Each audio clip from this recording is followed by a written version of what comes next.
దేవునికి స్తోత్రం. మన రక్షకుడైన యేసుక్రీస్తు పరిశుద్ధ నామంలో మా హృదయపూర్వకమైన ఎల్రోయి వందనములు. ఈ దినమంతయు దేవుడు మీకు తోడుగా ఉండి మీరు చేయ పనులన్నిటిలో ఆస్వాదించును గాక. ఈరోజు దేవుని వాగ్దానం యోహాను సువార్త 16వ అధ్యాయం 20వ వచనం. మీ దుఃఖము సంతోషమగును. ప్రియ దేవుని బిడ్డలారా, ఆయన సంతోషము మనలో ఉండాలని, ఆ సంతోషము పరిపూర్ణం చెయ్యాలని ఆయన మన కొరకు ఆయన భూమి మీదకి వచ్చాడు. ఆయన కొరడా దెబ్బలు తిన్నాడు, శ్రమలు పడ్డాడు, హింసలు పడ్డాడు, నిందలు పడ్డాడు, దోషంలు పడ్డాడు, చివరికి రక్తం కార్చి ప్రాణాన్ని కూడా పెట్టాడు. ఎందుకో తెలుసా? మనం ఈ లోకంలో పడుతున్న శ్రమ, కష్టం, దుఃఖం ఇవన్నీ కూడా దేవుని శక్తి చేత కాపాడబడుతున్నాము. ఆయన స్వాస్థ్యం ఒకటి ఉంది, పరలోకమందు భద్రపరచబడింది. కాబట్టి అక్కడ మనకు సంతోషం ఉందంట.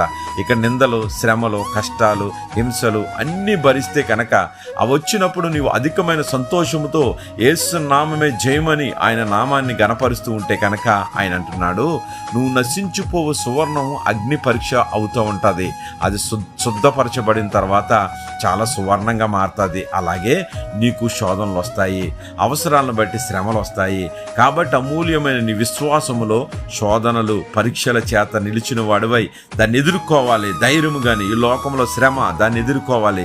నీకు మెప్పు, మహిమ, ఘనత రావాలంటే కనుక నీవు ఆయన వైపు చూసి లోకంలో వస్తున్న ప్రతి దాన్ని ఎదుర్కొంటే కనుక ఆత్మ సంబంధమైనటువంటి మనకి శ్రమలను అనుభవిస్తున్నప్పుడు ఆనందం కలగాలంట. కాబట్టి దుఃఖపడు వారు ధన్యులు, వారిది పరలోక రాజ్యం వారిదన్నాడు.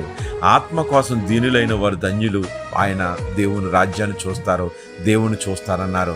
అటువంటి కృప మనకు దయచేయాలి దేవుడు. మీకు సంతోషం కలుగుతుంది. ఎలాగో తెలుసా? ఆయన యందు ఎల్లప్పుడూ సంతోషించమన్నాడు. ఎప్పుడు చెప్తూ ఉన్నాడు, ఆయన యందు మాత్రమే సమాధానము, శాంతి, సంతోషం ఉంది. అటువంటి కృపను దేవుడు అనుగ్రహించి మిమ్మల్ని, మీ కుటుంబాన్ని శాంతి సమాధానంతో, సంతోషంతో నింపి నడిపించును గాక.